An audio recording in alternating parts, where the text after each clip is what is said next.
We're here because Thomas has become distant, emotionally unavailable. He's so wrapped up in his work, in his historical data, and his dusty old maps. I feel like he's checked out of our marriage, of our life together. The words delivered by my wife, Amelia, with a pitch-perfect performance of sorrowful concern, echoed in the quiet, tastefully decorated, and ruinously expensive office of Dr. Evelyn Thorne. A couples therapist, Amelia, had insisted we see to fix us. My name is Thomas Albright, 53 years old, and for the past 30 years, I've been a professional cartographic historian and authenticator of rare maps, a job that requires a meticulous attention to detail, a deep understanding of provenance, and an almost forensic ability to detect forgeries, to identify the subtle, almost invisible inconsistencies that betray a fabricated narrative. Dr. Thorne, a woman whose empathetic nods and soothing, therapeutic murmurings seemed a little too practiced for my liking, turned her compassionate gaze towards me. "Thomas," she began, her voice a low, calming purr. Amelia clearly feels a sense of disconnection. What are your thoughts on that? Can you understand why she might feel abandoned by your preoccupation with your work? I looked from Dr. Thorne's expectant face to Amelia's artfully arranged expression of wounded vulnerability, and a cold, hard certainty began to settle within me. A certainty as unyielding as the Mercator projection. This wasn't therapy. This was a deposition. A carefully staged performance designed not to heal our marriage, but to build a case against me, to document my supposed emotional failings for some future, as yet unspecified, but undoubtedly legal, purpose. My preoccupation with my work had indeed been significant over the past few months, but it had not been driven by a sudden, inexplicable obsession with 17th century navigational charts. It had been driven by a series of deeply unsettling anomalies I had begun to detect in the carefully mapped landscape of my own marriage. Anomalies that had led me to initiate my own quiet, discreet, and deeply troubling investigation into Amelia's own, increasingly erratic and opaque personal and financial activities. The hushed, late-night phone calls she would take in her locked study. The new, expensive, designer clothes that appeared in her wardrobe, expenditures that seemed at odds with our agreed-upon household budget. The frequent and vaguely explained business trips for her burgeoning, and from what I could ascertain, entirely unprofitable lifestyle consultancy business. The way she had, with a sudden, uncharacteristic urgency, insisted on a full, independent appraisal of our jointly owned home and my rather valuable collection of antique maps, a collection I had inherited from my grandfather. These were all data points, inconsistencies in the established patterns of our shared life that had triggered my professional instincts, my historian skepticism for any narrative that seems too perfect or too convenient. I didn't voice these suspicions to Dr. Thorne, of course. To do so would have been strategically unwise, a premature revealing of my hand. I simply played my assigned part in Amelia's little drama. I offered a performance of my own, that of the well-meaning but emotionally clumsy husband, struggling to understand his wife's unhappiness, willing to do the work to fix us. I suppose I have been rather preoccupied, Dr. Thorne. I'd mumbled, my gaze directed at the floor, a picture of contrite academic ineptitude. My work, it can be all-consuming. I can see how Amelia might feel neglected. I want to do better. Dr. Thorne had beamed, a look of therapeutic triumph on her face.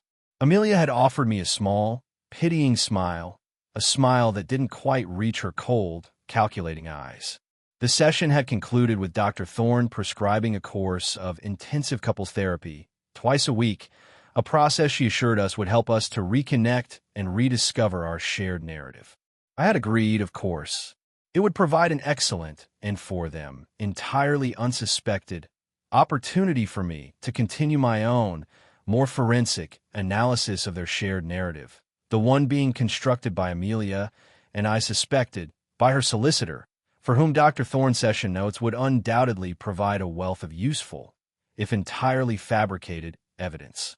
The true turning point, however, The one that had transformed my quiet, nagging suspicions into a full-blown, high-stakes investigation had not occurred in Dr. Thorne's office.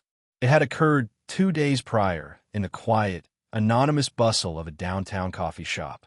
As I was leaving, a woman, a stranger, had pressed a small, folded note into my hand.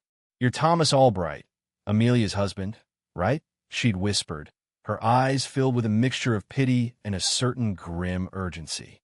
I think I need to read this." I had unfolded the note in the privacy of my car. It contained only a name, Julian Vance, and a web address, a link to a discreet, encrypted, cloud-based server. That evening, in my locked study, my heart pounding with a mixture of dread and a cold, forensic curiosity, I had accessed the server. What I found there was a revelation, a comprehensive, damning, and entirely undeniable archive of my wife's double life. The server, it turned out, belonged to a private investigator, a man who had been hired by the estranged wife of Julian Vance, Amelia's charismatic business mentor, and, as the contents of the server made chillingly clear, her lover and co-conspirator. The investigator had been tracking Vance for months, documenting his predatory activities, his financial scams, his seduction of wealthy, vulnerable women, and his affair with my wife, Amelia, was documented in excruciating, irrefutable detail. Photographs, hotel receipts, copies of text messages, even audio recordings of their clandestine meetings where they had not only planned their romantic trysts, but had also, with a chilling businesslike precision, plotted the systematic dismantling of my life, my finances, and my reputation. The therapy sessions with Dr. Thorne, it was all there in their messages, had been Vance's idea, a way to create a formal, documented record of my emotional negligence, a record that could be used as leverage in their planned and clearly imminent divorce proceedings. They had underestimated me, of course. They had seen me as a dusty academic, a man easily manipulated, a man whose quiet nature they had mistaken for weakness. They had no idea that the historian, the man who spent his life sifting through the deceptions and fabrications of the past, was more than capable of uncovering the sordid and entirely provable truths of the present.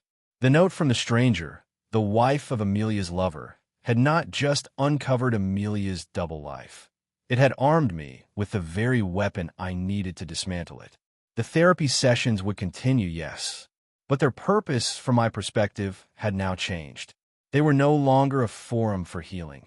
They were a venue for observation, for gathering further evidence, for allowing Amelia to further incriminate herself, all while I, her emotionally distant husband, quietly, methodically prepared for a final, and for her, entirely unexpected session. A session that would involve not a therapist, but my own solicitor, a man whose understanding of fraud, conspiracy, and the legal consequences of a well-documented betrayal was second to none.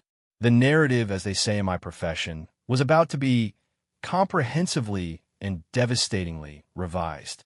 The weeks that followed the stranger's note and my subsequent, horrifying discovery of Amelia's double life were a masterclass in emotional dissimulation on my part. I attended the twice-weekly therapy sessions with Dr. Thorne with a quiet, almost mournful diligence, playing the role of the contrite, emotionally constipated husband to perfection. I spoke of my preoccupation, my difficulty in expressing my feelings, my deep-seated desire to reconnect with Amelia. I even, with a subtlety that I felt was rather impressive, managed to shed a single, well-timed tear during one particularly moving and entirely fabricated recollection of our early, happier years together. Dr. Thorne, bless her credulous, jargon-spouting heart, lapped it up. She would nod sagely, her expression a mask of profound therapeutic empathy, and offer a series of predictable, textbook pronouncements about attachment styles, communication deficits, and the importance of creating a safe space for vulnerability. She was, in essence, providing a professional, and I was sure very expensive, veneer of legitimacy to Amelia's fraudulent narrative, a narrative I was now allowing her to build, brick by painstaking brick, all while I was quietly, methodically assembling the evidence that would ultimately demolish it. Amelia, for her part, was a consummate actress. She would weep. She would express her deep hurt, her loneliness, her desperate yearning for a husband who could truly see her. She spoke of Julian Vance only as a supportive friend, a mentor, someone who had helped her to find her voice during this difficult period. It was a performance of such breathtaking, audacious dishonesty that, on a purely professional level, as a historian of fabricated narratives, I almost had to admire it.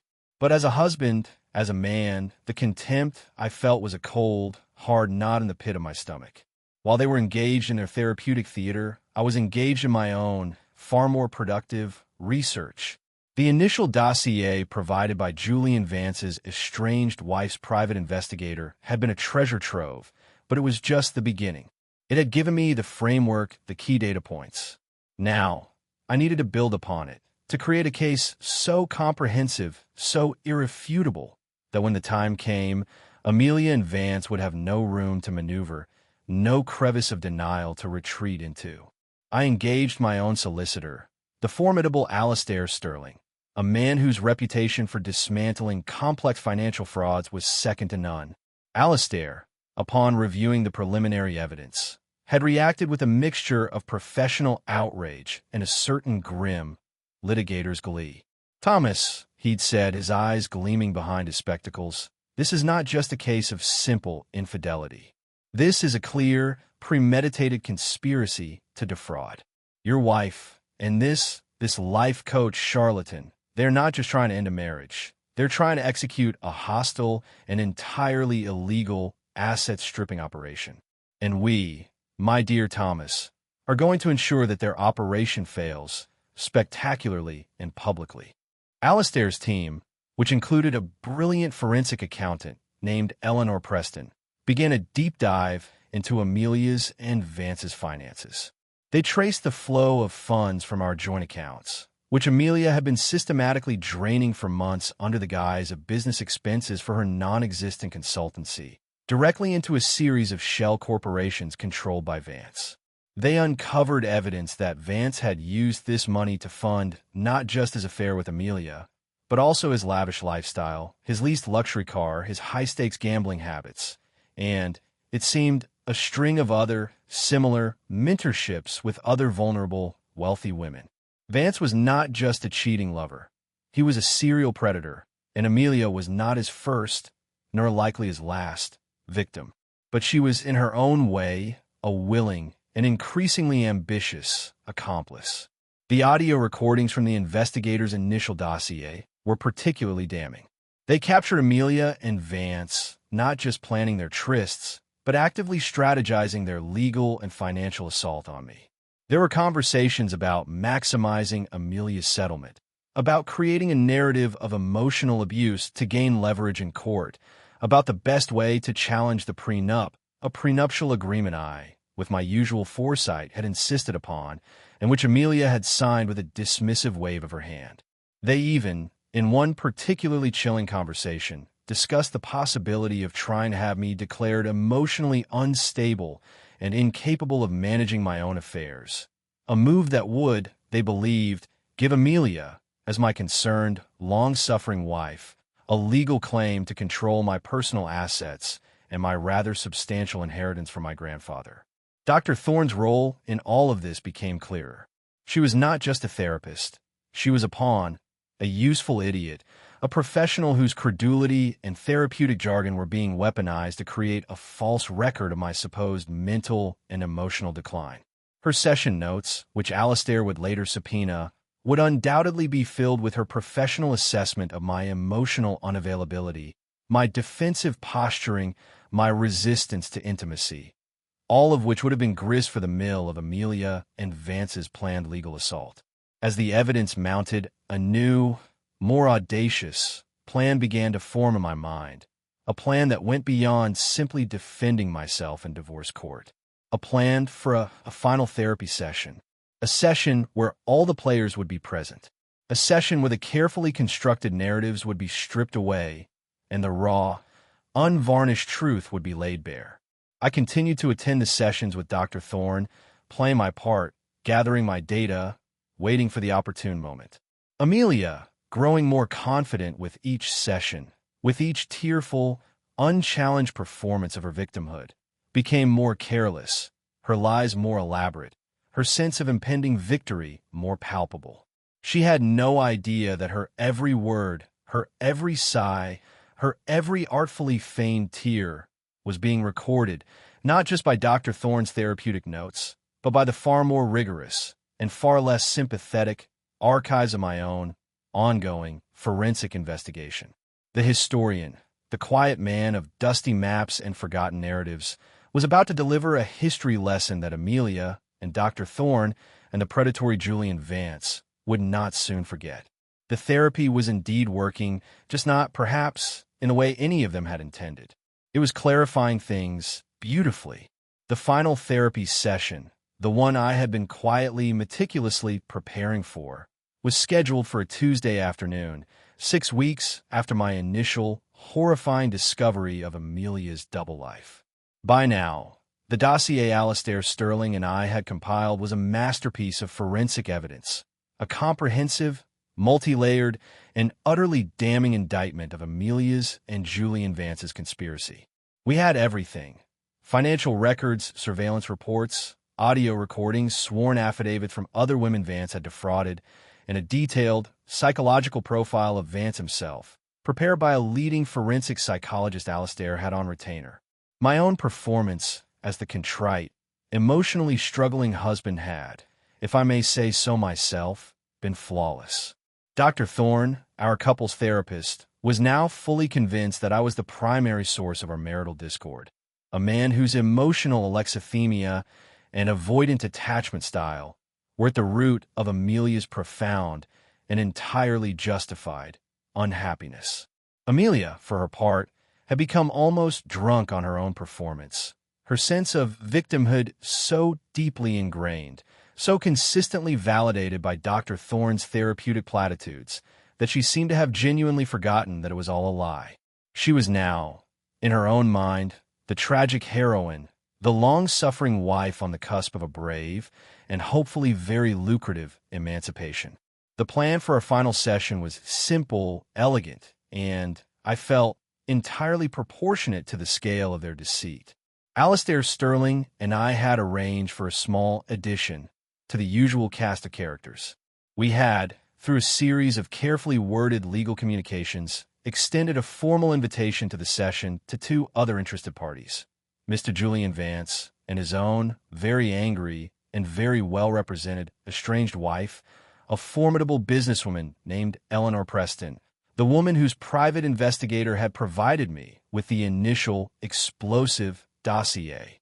Vance had initially, and predictably, refused to attend, until Alastair had gently reminded his solicitor that his refusal to cooperate in a matter involving potential financial fraud could have unfortunate consequences for his own, already rather precarious, legal standing. Eleanor Preston, on the other hand, had accepted with an alacrity that was almost joyful. She, too, had a great deal she wished to discuss with her husband and with his latest victim/accomplice. The stage was set. Dr. Thorne's tastefully decorated, soundproofed office, a space designed for the quiet, confidential exploration of marital angst, was about to become a courtroom, a theater of operations, a venue for a multi-fronted legal and emotional reckoning. I arrived first, with Alastair Sterling by my side, a silent, imposing presence in his perfectly tailored Seville rose suit, his worn leather briefcase, filled with the instruments of their downfall, resting on his lap. Amelia arrived a few minutes later, alone, her expression one of confident, almost pitying concern for me, her soon-to-be ex-husband, the man she was so bravely and so reluctantly about to leave for his own good. She was clearly expecting another session of me, stumbling through my supposed emotional inadequacies, another opportunity for her to perform her role as the sensitive, wounded, but ultimately resilient survivor.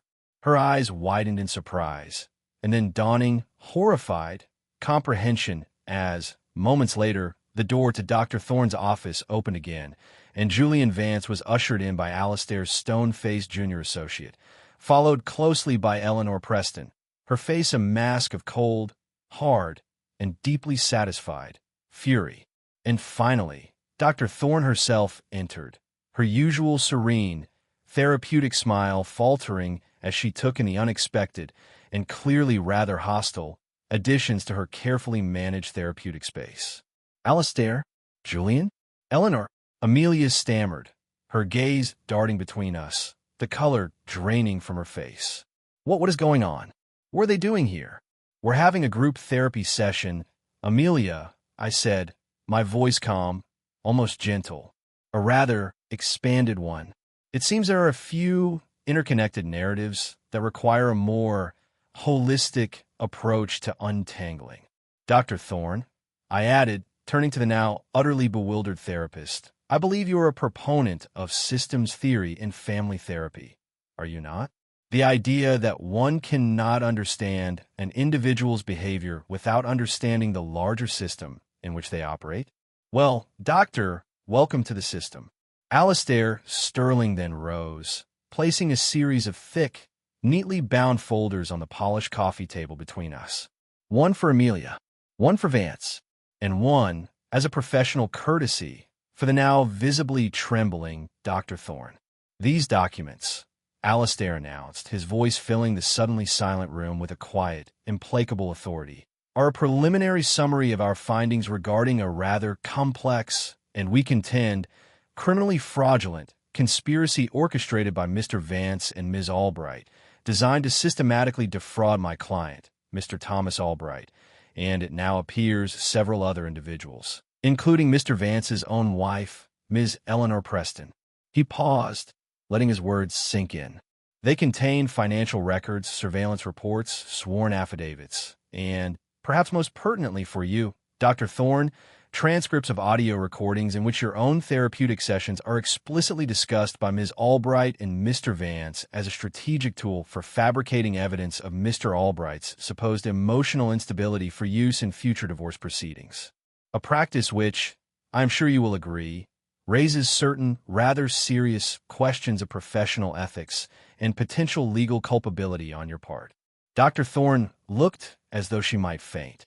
Her carefully constructed world of therapeutic jargon and empathetic nods had just collided with the hard, ugly reality of fraud, conspiracy, and the very real prospect of a career-ending lawsuit and a visit from the Medical Licensing Board. Amelia stared at the folder before her hands trembling so violently she could not bring herself to touch it. Julian Vance, for his part, seemed to have shrunk into his chair, his usual charismatic swagger replaced by the pale, sweaty sheen of a cornered animal. And Eleanor Preston, Vance's estranged wife, simply smiled a slow, cold, and deeply, deeply satisfying smile. The final therapy session had just begun. The diagnosis, however, was already clear. The prognosis for Amelia, for Vance, and for the unfortunate Dr. Thorne was not good.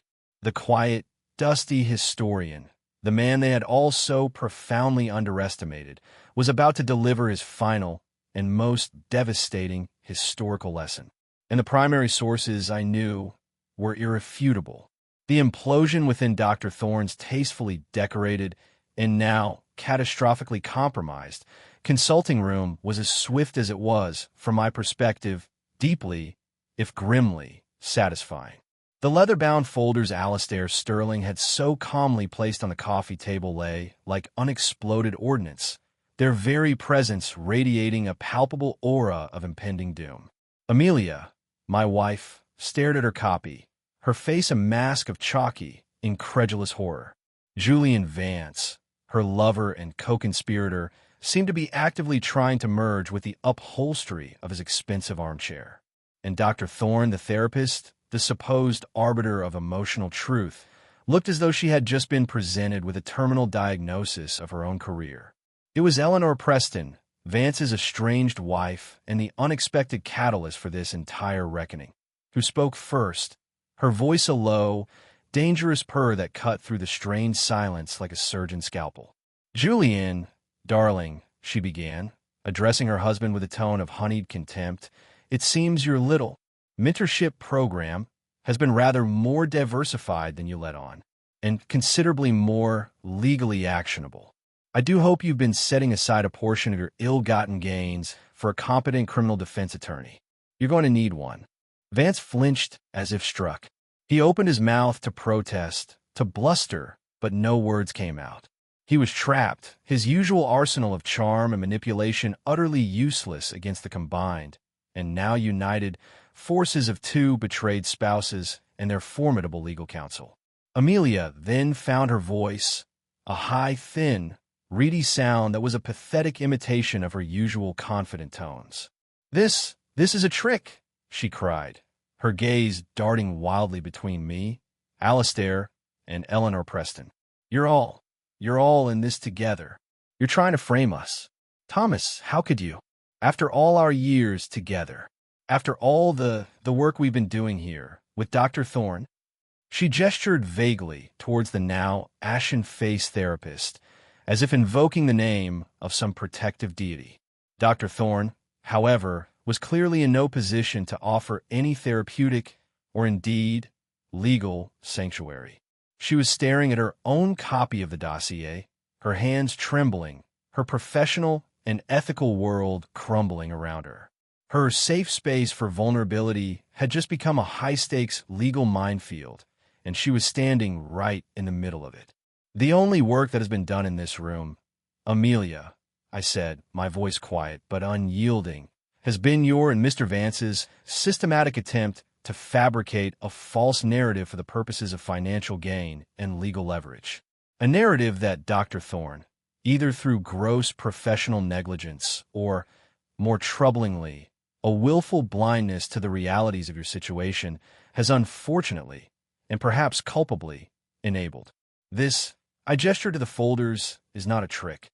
This is the truth. A meticulously documented and legally verifiable truth." Alastair Sterling then took the floor, his voice calm, rational, and utterly devoid of mercy. He outlined, in precise, devastating detail, the legal predicament they now faced. For Amelia and Vance, there were the very real prospects of civil suits for fraud, conspiracy, and the misappropriation of funds, not just from me, but also from Eleanor Preston. There were also potential criminal charges, should we choose to forward our evidence to the appropriate authorities. For Dr. Thorne, there was the near certainty of a career-ending lawsuit for professional malpractice, a formal complaint to her licensing board, and the public humiliation of having her therapeutic practice exposed as a dupe, a tool in a sordid, fraudulent scheme. The choice, Alastair explained, was theirs. They could attempt to fight, to deny, to drag this through the courts for years, a process that would be ruinously expensive, publicly humiliating, and, given the weight of the evidence against them, almost certain to end in their comprehensive legal and financial destruction. Or they could agree, here and now, to a swift, and from our perspective, entirely non-negotiable settlement. The terms were simple. Amelia would agree to an immediate divorce, relinquishing any and all claims to my personal and inherited assets, as stipulated in our prenuptial agreement, a document she and Vance had so arrogantly plotted to overturn. She would also agree to the immediate return of all funds she had diverted from our joint accounts, a sum that Alastair's forensic accountant had calculated with pinpoint accuracy. Julian Vance would sign a legally binding agreement, renouncing any and all claims on his wife, Eleanor Preston's considerable assets, and would agree to a settlement with her that would effectively strip him of every last penny he had grifted from her and from his other known victims. And Dr. Thorne would agree to immediately surrender her therapeutic license, to cease practicing indefinitely, and to provide a full, written apology to me for her role, however unwitting she might claim it to be, in this fraudulent charade.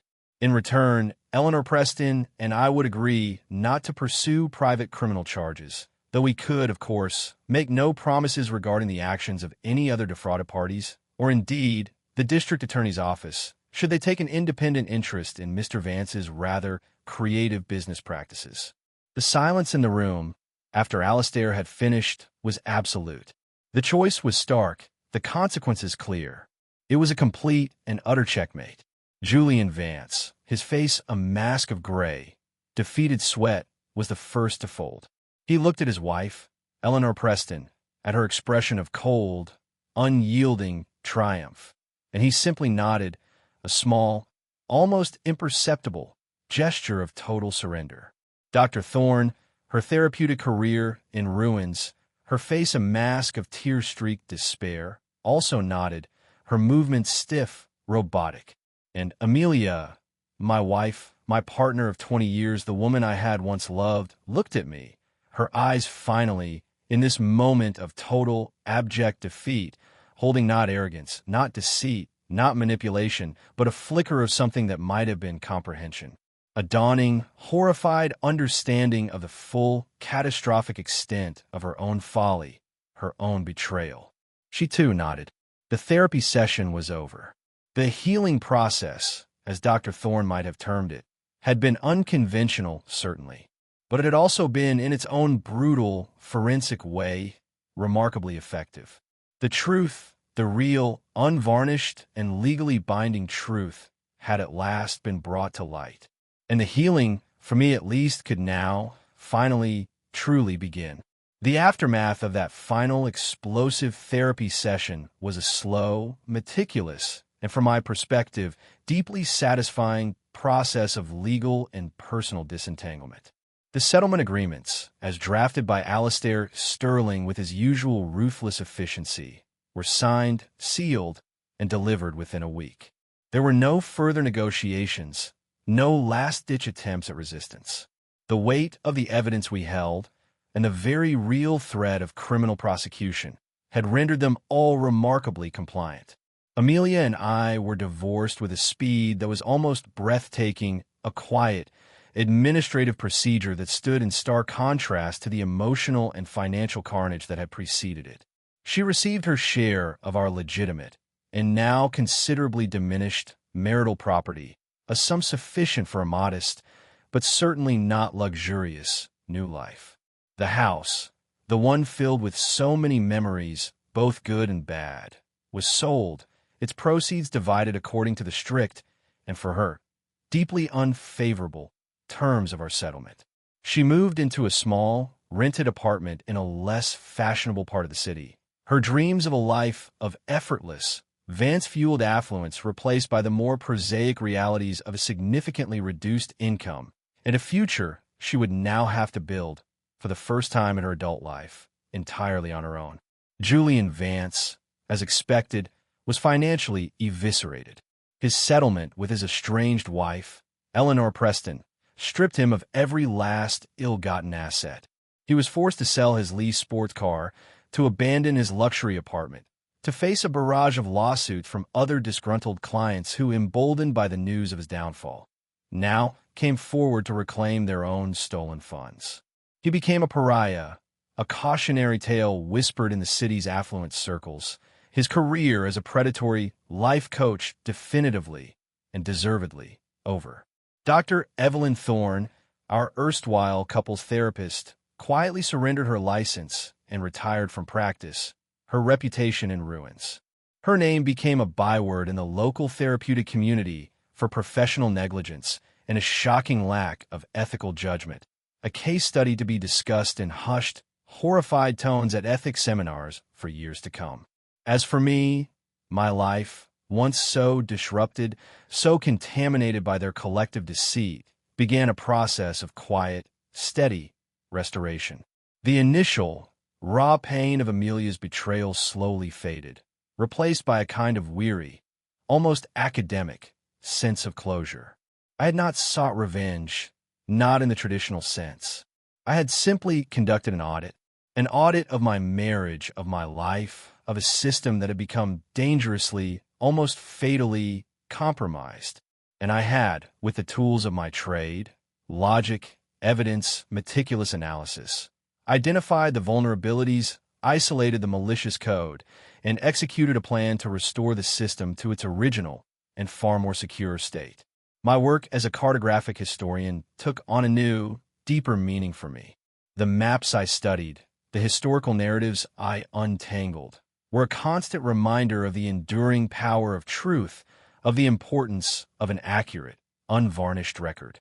I established a small, private foundation in my grandfather's name dedicated to the preservation of rare and endangered historical documents, a way to transform the wealth I had so successfully defended into a force for preserving the very things I held most dear. I reconnected with old friends, with colleagues who shared my passions, with the quiet, satisfying rhythms of a life dedicated to scholarship and intellectual curiosity. I found a new peace in my solitude, a new strength in my independence.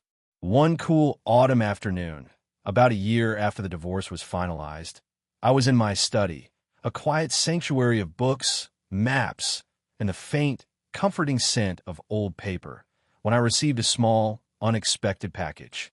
It was from Eleanor Preston, Julian Vance's now very wealthy and very single ex-wife. Inside, there was no note, just a single, beautifully preserved 17th century celestial map, an artifact of breathtaking rarity and beauty. It was a gesture of profound and deeply understood gratitude, an acknowledgement of our strange, temporary alliance, of the shared and ultimately triumphant battle we had fought against the forces of deceit and manipulation. I carefully unrolled the map, its intricate, hand-colored constellations a silent testament to a time when the world was still a place of mystery, of discovery, of a belief in fixed, unchangeable truths. The stranger's note, the one that had been pressed into my hand in that anonymous coffee shop, had been a map of a different kind, a guide to a dark, treacherous, and previously uncharted territory within my own life. It had led me through a storm, through a landscape of betrayal and disillusionment. But it had also, in the end, led me back to myself, to my own strengths, to my own unshakable foundations. The therapy, the painful, unconventional, but ultimately deeply clarifying therapy was well and truly complete. The final report was in.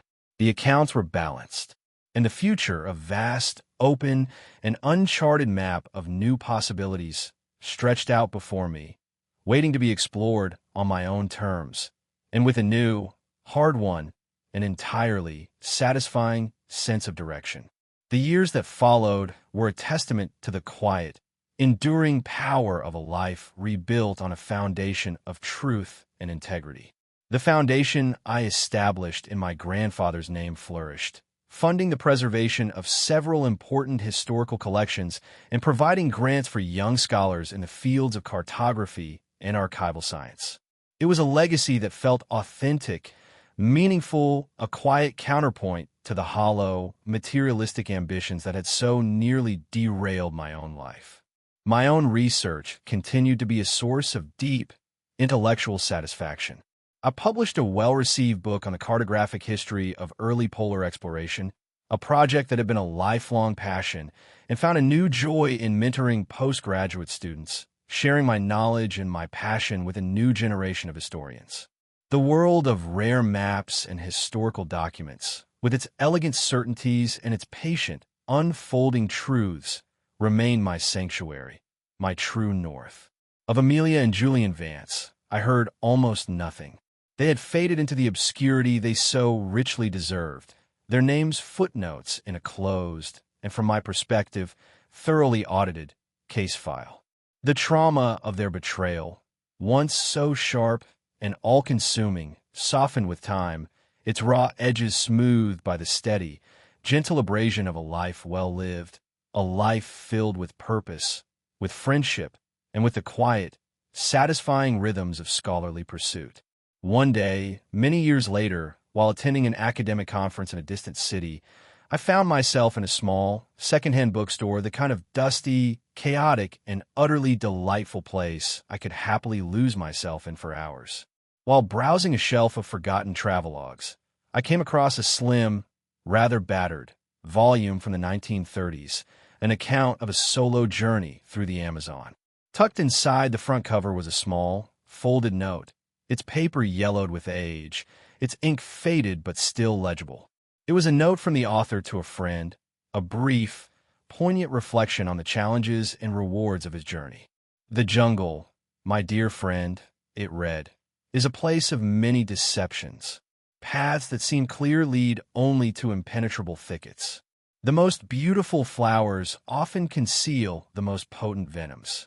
One learns, through hard experience, to trust not the surface appearance, but the underlying terrain, the subtle signs, the true, unvarnished lay of the land. It is a difficult and often lonely lesson, but it is the only one that truly matters, the only one that will see you safely through to the other side. I stood there in that dusty, silent bookstore, the old note in my hand, a profound sense of connection, of recognition, washing over me. This unknown traveler, writing almost a century ago, had articulated the very essence of my own, more recent and more personal journey. I too had navigated a jungle of deception, had learned to distrust the beautiful, venomous flower, had been forced to become a student of the underlying terrain, of the subtle, often hidden, signs of a landscape that was not what it appeared to be.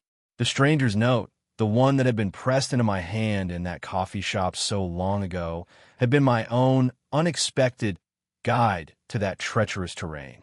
It had been a map, a warning, a catalyst. It had initiated a painful but ultimately liberating exploration of the darkest corners of my own life, and had, in the end, led me not to a lost city of gold, but to something far more valuable, the quiet, unassailable, and deeply satisfying territory of my own authentic self. I bought the old book, of course. It now sits on my desk in my quiet, book-filled study, a small, tangible reminder of a journey completed, of lessons learned, of a truth, however difficult its discovery, ultimately and triumphantly revealed. The therapy, the strange, unconventional, and deeply personal therapy, had indeed been a success.